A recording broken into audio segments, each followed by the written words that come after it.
Olá, telespectador, estamos aqui mais uma vez para mais um programa Direito na TV. O nosso tema de hoje é o Poder Judiciário e as suas atualidades. O nosso convidado, o Dr. Lírio Hoffmann Jr. Dr. Lírio, seja muito bem-vindo no nosso programa. Dr. Lírio,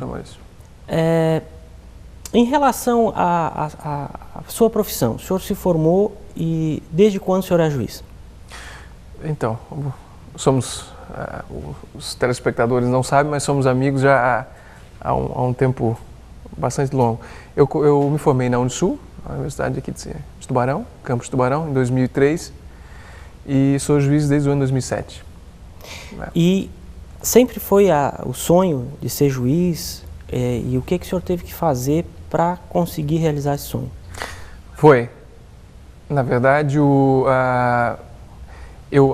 na verdade, como se sabe hoje, a Constituição impõe um limite depois da graduação, né? Um tempo que a doutrina coloca de experiência jurídica. Eu só terminei esses 3 anos, era assessor de um magistrado já, então logo concluí esses 3 anos, fiz o concurso se estendeu pelo prazo de 1 ano, não é? E aí obtive êxito nesse primeiro concurso que eu fiz. E o senhor hoje exerce a sua atividade na comarca de Orleans, sou juiz de direito hoje da primeira vara da comarca de Orleans. Hoje de manhã eu assisti a uma entrevista do ministro César Peluso e ele dizendo que na escola dele o juiz não podia se expor, não podia falar, o juiz tinha que ser mais recatado que o normal, porque ele servia de exemplo para a sociedade e o que um juiz tivesse que dizer, ele tinha que efetivamente escrever e assinar. Fazer por escrito nos autos. Fazer por escrito. O que acontece? O ministro César Peluso é um magistrado de carreira oriundo do Tribunal de Justiça de São Paulo. Completa agora 70 anos na próxima segunda-feira e compulsoriamente então deixa a cadeira do Supremo. E é claro, de uma vertente um pouco mais tradicional, né? do juiz um pouco mais reservado, do juiz um pouco mais sisudo, daquele juiz que não conversa com as partes, e que conversa, segundo um jargão que se tem no judiciário, conversa com as partes e com os advogados apenas nos autos. Não é? Nada contra, é um estilo, não é? É um estilo de cada magistrado. O meu estilo, até por conta da cátedra, o senhor sabe disso, é um estilo um pouco diferente, um pouco mais aberto, um pouco mais comunicativo, assim, seja com as partes, seja com os advogados, porque eu acredito que hoje seja necessário mais essa abertura em termos de própria comunicação do magistrado com a sociedade. O que eu sinto, né, como professor universitário, como advogado, é que as partes têm uma curiosidade muito grande, né, sobre a atividade judicial em si, né, sobre o juiz, sobre o poder judiciário. E a proximidade do juiz com a comunidade e o fato de ele estar mais aberto, né, mais exposto, faz com que ele sinta com muito mais propriedade e realidade os problemas sociais. O senhor concorda com isso ou não?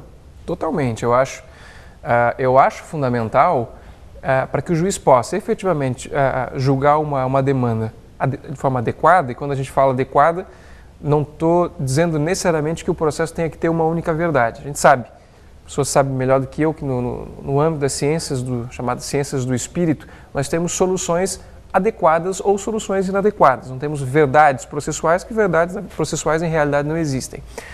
Mas o que proporciona, então, o juiz a ter mais subsídio para que possa julgar?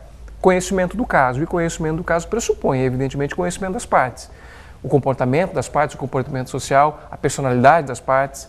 Isso, numa certa demanda, é fundamental para que haja nessa demanda um julgamento dito por adequado. As partes têm uma necessidade, às vezes, na audiência de falar do seu problema, elas querem muito ter acesso. Hoje, pelo volume de serviço, é impossível.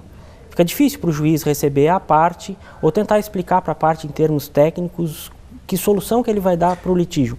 Como é que o senhor tem contemporizado essa vontade que as partes têm de ter acesso ao juiz da sua causa e a dificuldade que ele tem de dar esse atendimento diretamente para a parte? Eu sempre faço, professor Maurício, um cálculo. Uma vara, por exemplo, que tenha 5.000 processos, ele tem, no mínimo, 10.000 litigantes. Considerando que tenhamos aí, então, um litigante em cada polo da demanda. Nós teríamos 10.000 litigantes. Imagina um juiz receber 10.000 pessoas durante o mês. Ele não teria tempo para fazer audiência, não teria tempo para julgar os processos. É lógico o senhor sabe disso. Nós temos hoje demandas em massa, demandas, na verdade, que são simples teses jurídicas, não se decide a respeito de fatos, se decide a respeito de teses jurídicas. Então, esses processos, eles demandam, então, julgamento em bloco, julgamento em massa. Mas há determinadas demandas, claro, em que se decide sobre fatos. E aí, sobre esses fatos, então, é mais do que necessário esse contato com as partes, né?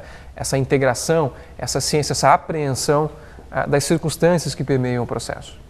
Ok. O volume que o senhor tem de processos lá na comarca é em torno de quanto? Faz aproximadamente 9 meses, vai fazer 9 a 10 meses que eu assumi a primeira vara da comarca de Orleans. Já baixamos os números de processos e temos em torno aí de 4.000, 4.300 processos. É um número que pode parecer exagerado, e de fato o é, mas é um número de processos que ainda se consegue trabalhar de uma forma um pouco mais confortável. Ok.